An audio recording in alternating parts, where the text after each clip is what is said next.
أعوذ بالله من الشيطان الرجيم. بسم الله الرحمن الرحيم.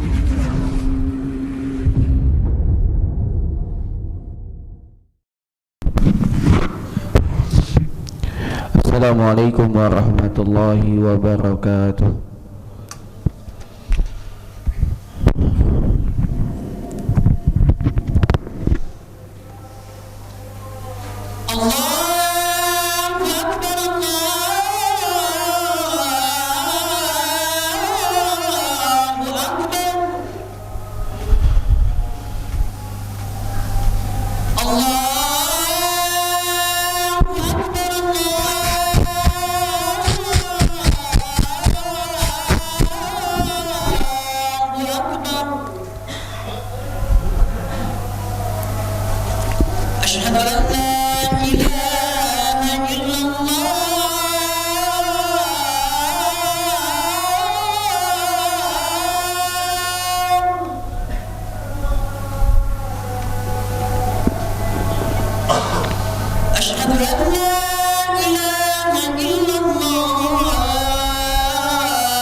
Innal hamdalillah nahmaduhu wa nasta'inuhu wa nastaghfiruh wa na'udzu billahi min syururi anfusina wa min sayyiati a'malina may yahdihillahu fala mudhillalah wa may yudlil fala hadiyalah.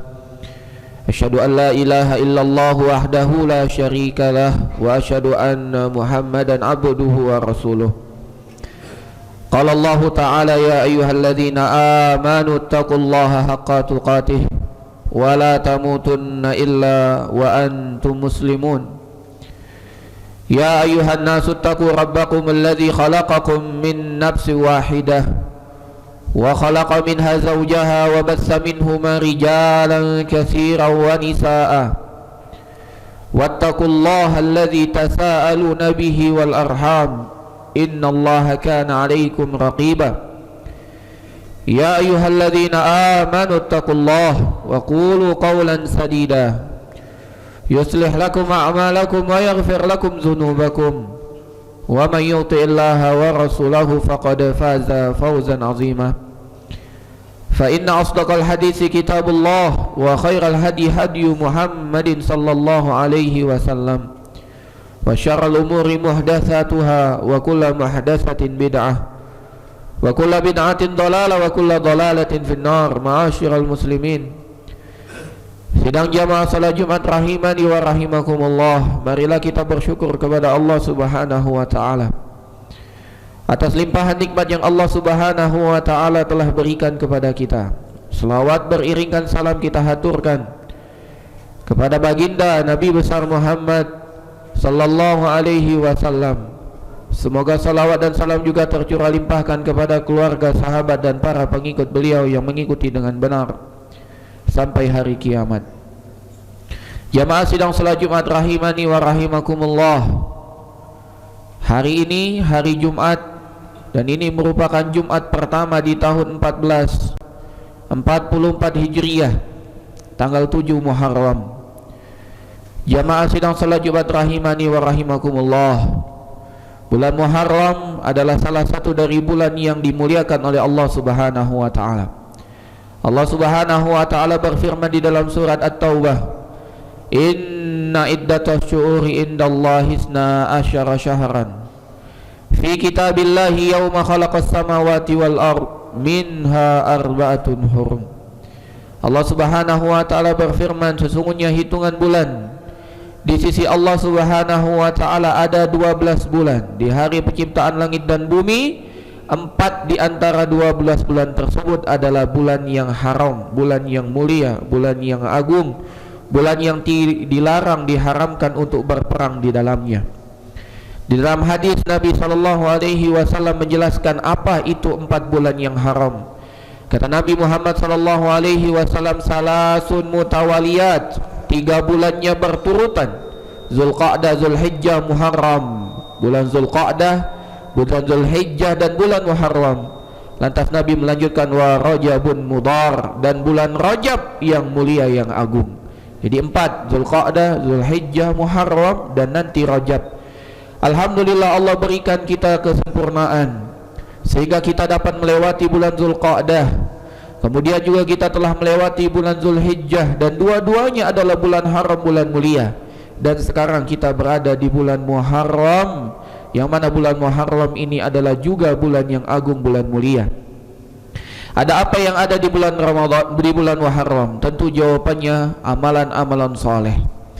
Jamaah sidang salat Jumat rahimani wa rahimakumullah, bulan-bulan haram adalah bulan yang kita dianjurkan untuk memperbanyak amal soleh.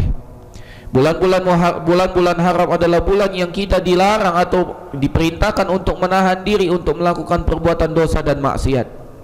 Sebagaimana pahala-pahala yang dilakukan di bulan haram itu berlipat ganda nilainya di sisi Allah, begitu juga perbuatan-perbuatan dosa dan maksiat, itu pun dosanya dilipat gandakan oleh Allah Subhanahu wa taala. Namun menjadi catatan, tidak ada amalan khusus di dalam agama kita, baik itu di bulan haram ataupun selain bulan haram, kecuali ibadah khusus yang diajarkan oleh Allah dan Rasulnya. Amalan yang tidak dikhususkan oleh Allah dan Rasulnya, maka kita tidak boleh mengkhususkannya. Amalan yang tidak pernah diajarkan oleh Nabi SAW, tidak juga ditetapkan oleh beliau, maka kita tidak juga untuk melaksanakannya dan menetapkannya sebagai amalan yang khusus. Maka tetaplah bulan Muharram ini, bulan haram ini, kita melakukan semua amal kebajikan secara umum, baik solat, baik sedekah, baik tilawah Al-Quran, baik berbuat baik kepada orang tua, kepada tetangga, kepada tamu, dan semua perbuatan baik yang kita bisa lakukan, maka lakukanlah, perbanyaklah, tekunkanlah di bulan ini, karena amal ibadah dilipat gandakan oleh Allah Subhanahu wa taala. Demikian juga segala dosa dan maksiat, mulai dari dosa besar yang membinasakan sampai dosa kecil, kita tahan, kita lindungi diri kita, jangan sampai kita terjatuh di dalam dosa tersebut. Andai pun kita terjatuh, maka kembali kepada Allah dengan bertaubat kepadanya, karena tidak ada satupun manusia kecuali dia melakukan dosa dan kesalahan. Sebaik-baik orang yang melakukan dosa dan kesalahan adalah orang yang bertaubat. Namun di bulan Muharram ada satu amalan yang mana amalan itu merupakan amalan yang Allah dan Rasulnya khususkan, ketahuilah itu adalah puasa Asyura. Ketahuilah itu adalah puasa Asyura. Asyura diambil dari kata Asyrah, yaitu tanggal 10 bulan Muharram. Nabi Muhammad SAW mengalami 4 fase selama beliau hidup untuk menjalankan puasa Asyura ini. Fase pertama adalah fase ketika beliau masih di kota Mekah. Beliau melaksanakan puasa Asyura karena beliau tahu akan keutamaan hari tanggal 10 bulan Muharram ini. Beliau berpuasa, namun beliau tidak memerintahkan para sahabatnya untuk berpuasa. Fase kedua ketika Nabi SAW datang ke kota Madinah. Lantas beliau pun terheran-heran ketika melihat orang-orang Yahudi melakukan ibadah puasa di tanggal 10 Muharram.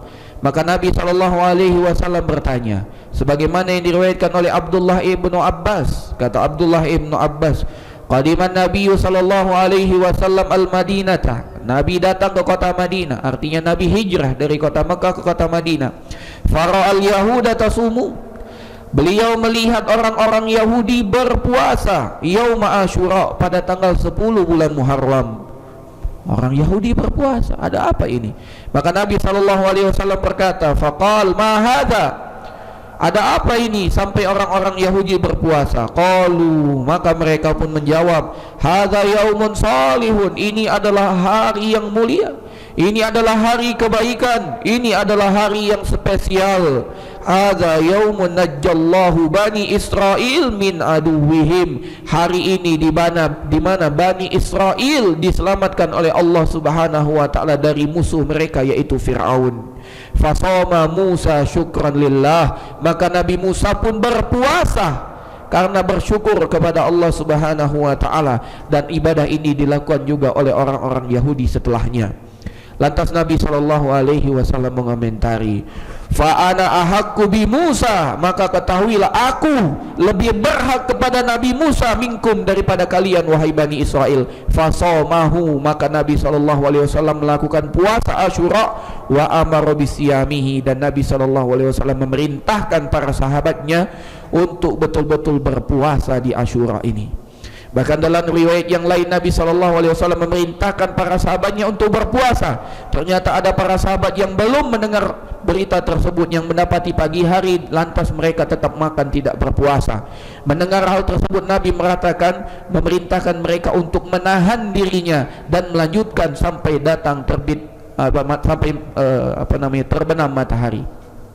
Ini adalah fase kedua. Nabi SAW betul-betul menegaskan, bahkan mewajibkan puasa Asyura ini kepada kaum muslimin ketika di awal beliau datang ke kota Madinah.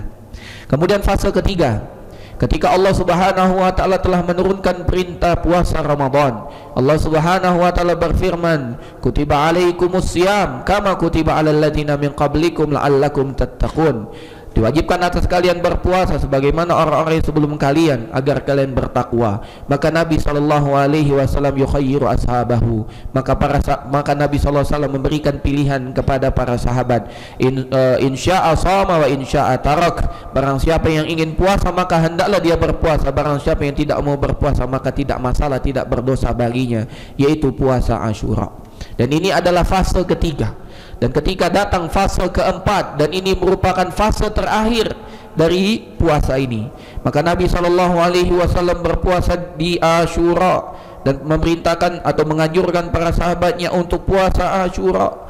Maka sahabatnya pun berkata kepada beliau, sebagaimana diriwayatkan dari sahabat Abdullah ibnu Abbas. Kata Abdullah ibnu Abbas, hina shoma Rasulullah SAW yaum Asyura, di hari di mana Nabi SAW berpuasa Asyura, wa amara bisiyamihi, dan memerintahkan sahabatnya atau menganjurkan sahabatnya untuk berpuasa. Qalu, maka para sahabat pun mengomentari, ya Rasulullah, wahai Rasulullah, innahu yaumun tu'azzimuhul yahud wan nasara, hari ini tanggal 10 Muharram adalah hari di mana orang Yahudi dan Nasrani mengagungkan hari ini.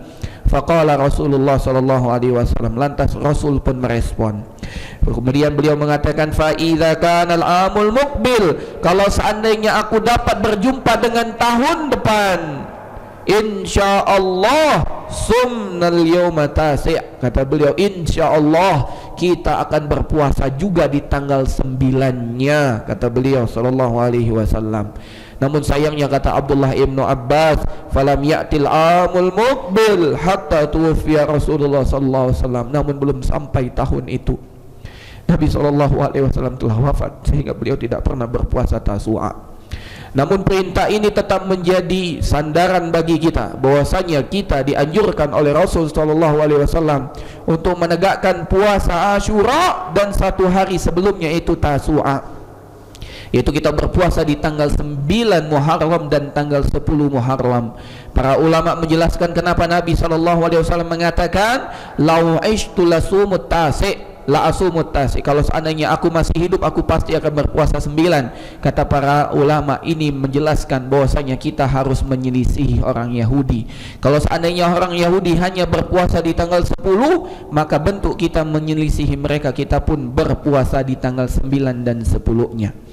Jamaah sidang salat Jumat rahimani wa rahimakumullah, maka hendaklah kita betul-betul berusaha untuk dapat meneladani Nabi sallallahu alaihi wasallam. Nabi bercita-cita agar beliau dapat berpuasa di tanggal 9, namun tidak sempat beliau berpuasa, beliau telah wafat.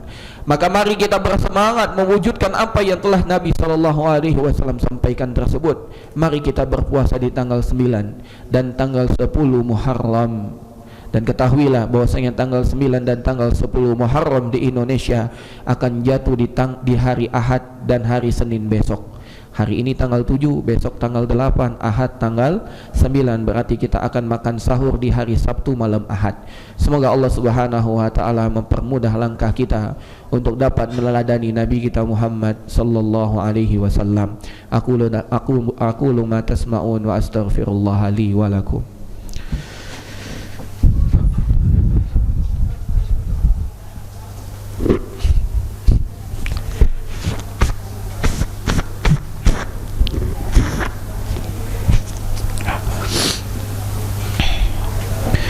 Alhamdulillahi Rabbil Alamin, assalatu wassalamu ala ashrafil anbiya'i wal mursalin, nabiyyina Muhammadin wa ala alihi wa sahbihi ajma'in. Qala Allah ta'ala, ya ayyuhalladzina amanu taqullaha haqqa tuqatih wa la tamutunna illa wa antum muslimun. Jamaah sidang salat Jumat rahimani wa rahimakumullah, agar kita makin bersemangat untuk dapat melaksanakan ibadah puasa, terutama di tanggal 9, di tanggal 10, yaitu Tasu'a dan Asyura. Maka marilah kita mengetahui keutamaan-keutamaan di hari tersebut. Yang pertama, dari keutamaan puasa Asyura, Nabi SAW bersabda bahwasannya puasa di tanggal 10 Muharram atau dikenal dengan puasa Asyura itu dapat mengampuni 1 tahun yang lalu, mengampuni dosa-dosa yang telah kita lakukan di 1 tahun yang lalu. Nabi SAW bersabda, siyamu yaumi Asyura ahtasibu 'ala Allahi ayyukaffir sanatan allati qablahu. Kata Nabi SAW, puasa di hari Asyura tanggal 10 Muharram, aku memohon, aku berharap kepada Allah dapat menghapuskan dosa 1 tahun yang telah lalu. Yang kedua, dari keutamaan puasa Asyura, bahwasanya Nabi SAW begitu semangat. Bahkan dari kita bacakan atau telah kita sampaikan tadi, bahwasanya ada 4 fase puasa Asyura dan Nabi selalu berpuasa. Sejak beliau berada di fase Mekah, di awal kota Madinah, ketika mengetahui amalan orang Yahudi, bahkan terakhir seketika Nabi SAW ingin wafat sekalipun beliau tetap ingin berpuasa. Maka kata sahabat yang meriwayatkan, Abdullah ibnu Abbas, beliau mengatakan, ma ra'aitun nabiyya sallallahu alaihi wasallam, aku tidak pernah melihat Nabi sallallahu alaihi wasallam yataharras siyam yaumin, betul-betul ingin sungguh-sungguh untuk melaksanakan 1 hari berpuasa, faddalahu ala ghairihi, yang lebih beliau utamakan dari hari-hari yang lain, illa hadzal yaum, kecuali hari ini puasa Asyura, yaumu Asyura, wa hadzal syahru, yakni syahrul Ramadan, dan demikian juga 1 bulan, yaitu bulan Ramadan. Maka bagaimana Nabi sallallahu alaihi wasallam bersemangat, kita pun harus bersemangat. Yang ketiga, bahwasanya sebagaimana tadi telah disinggung, bahwasanya di hari Asyura Allah Subhanahu wa taala menyelamatkan Bani Israel, bahkan menyelamatkan Nabi Musa sallallahu alaihi wasallam dari kejaran Firaun. Dan di hari itu juga Allah Subhanahu wa taala bumi hanguskan, Allah Subhanahu wa taala hancurkan, Allah Subhanahu wa taala matikan Firaun dan bala tentaranya di hari itu. Maka sudah menjadi bentuk syukur kita kepada Allah Subhanahu wa taala untuk melaksanakan ibadah puasa. Yang keempat, sebagaimana tadi telah dijelaskan bahwasanya puasa Asyura di awal ketika Nabi sallallahu alaihi wasallam memerintahkan sahabatnya, maka hukum puasa Asyura adalah wajib. Bahkan ketika ada seseorang mendapati hari tidak berpuasa, Nabi memerintahkan agar dia tidak makan dan minum dan melanjutkan sampai terbenam matahari. Maka ini tidak mungkin diperintahkan kecuali untuk suatu yang begitu penting, dan itulah puasa Asyura. Dan yang terakhir, sebagaimana telah disebutkan di awal bahwasanya bulan Muharram adalah bulan mulia. Ketika kita melaksanakan amal ibadah di bulan Muharram akan dilipat gandakan oleh Allah, terutama amalan yang memang Rasul khususkan. Kata Nabi SAW, afdalus siyami ba'da Ramadan syahrullahil muharram. Seutama-utamanya puasa setelah bulan Ramadan adalah puasa di bulan Allah, bulan Muharram. Maka jamaah sekalian rahimani wa rahimakumullah, barang siapa yang mampu untuk berpuasa 1 bulan penuh di bulan Muharram, laksanakan. Namun dengan catatan tidak boleh mengkhususkan dengan embel-embel tertentu. Puasa tanggal 1 Muharram dapat pahala ini, tanggal 15 Muharram dapat pahala ini. Tidak ada satu dalil pun yang sahih yang menyatakan bahwasanya setiap hari ada balasan-balasan tertentu dari puasa. Tidak. Silakan berpuasa, silakan memperbanyak puasa, baik itu puasa Senin Kemis, baik itu puasa Daud, baik itu puasa Ayyamul Bid, baik itu puasa apapun, puasa sunnah, silakan laksanakan dengan catatan tidak boleh menambah embel-embel amalan tersebut. Barang siapa yang puasa 10 hari di bulan Muharram, maka dia akan masuk surga tanpa hisab, tanpa azab. Tidak ada dalil satupun yang menerangkannya. Yang ada dalil adalah Nabi SAW memerintahkan kita untuk puasa Asyura, dan beliau mengatakan, siyamu yaumi Asyura ahtasibu 'alallah ayyukaffira sanatal lati qablahu. Puasa di hari Asyura aku berharap Allah akan ampuni dosa kita yang telah lalu. Selain itu tidak ada dalil yang lain yang menunjukkan atas keutamaan amalan tertentu di bulan ini. Perbanyak amal ibadah, tingkatkan ketakwaan, tinggalkan semua keburukan, dosa dan maksiat tanpa menambah embel-embel apapun. Dan yang terakhir, jamaah sidang salat Jumat rahimani wa rahimakumullah, yang tersebar di negeri kita, bahwasanya tanggal 10 Muharram adalah tanggal keramat, di mana tanggal tersebut ya dilaksanakan kegiatan-kegiatan, baik itu mandi di laut, larung di laut, atau memandikan keris pusaka dan lain sebagainya, atau amalan-amalan sedekah anak yatim, hari raya anak yatim, sebagaimana tadi telah disebutkan. Jika tidak ada dalil yang jelas dari Al-Quran dan Al-Hadis, maka kita tidak boleh menyandarkan satu apapun dari agama ini tanpa dalil. Maka tidak boleh bagi kita mengatakan, iya tanggal 10 kita harus menyalakan lilin keliling kampung, menyalakan obor. Tidak ada, kecuali itu datang dari Allah dan Rasulnya, kita amalkan. Kalau tidak ada, maka kita berhenti. Jangan sampai kita mengamalkannya. Semoga Allah Subhanahu wa taala bimbing kita untuk tetap berada di jalan yang lurus, jalan istiqamah, jalan yang dapat mengantarkan kita kepada kebahagiaan sejati, surga Allah Subhanahu wa taala. Innallaha wa malaikatahu yusalluna 'alan nabi ya ayyuhalladzina amanu sallu 'alaihi wa sallimu taslima. Allahumma salli ala Muhammad wa ala ali Muhammad kama sallaita ala Ibrahim wa ala ali Ibrahim innaka Hamidum Majid, wa barik ala Muhammad wa ala ali Muhammad kama barakta ala Ibrahim wa ala ali Ibrahim innaka Hamidum Majid. Allahumma ighfir lil muslimina wal muslimat wal mu'minina wal mu'minat al ahya'i minhum wal amwat innaka sami'un qaribun mujibu da'awat ya qadiyal hajat. Allahumma ati nufusana taqwaha wa zakkiha anta khairu man zakkaha anta waliyuha wa maulaha. Allahumma ij'alna fi hadha syahr Muharram minal mu'minin al muttaqin. Allahumma Rabbana asrif anna azab jahannam inna azabaha kana gharama. Allahumma aslih lana dinana alladhi huwa ismatu amrina wa aslih lana dunyana allati fiha ma'ashuna wa aslih lana akhiratana allati ilaiha ma'aduna waj'alil hayata ziyadatan lana fi kulli khair wal mauta rahatan lana min kulli syarr. Rabbana atina fid dunya hasanah wa fil akhirati hasanah wa qina adzaban nar wa qina adzaban nar wa qina adzaban nar. Wa sallallahu ala nabiyyina Muhammadin wa ala alihi wa sahbihi ajma'in wa akhiru da'wana anil hamdulillahi rabbil alamin. Innallaha ya'murukum bil adli wal ihsan wa ita'i dzil qurba wa yanha 'anil fahsya'i wal munkari wal baghi ya'izukum la'allakum tadhakkarun wa la dzikrullahi akbar wallahu ya'lamu ma tasna'un. Aqimis shalah.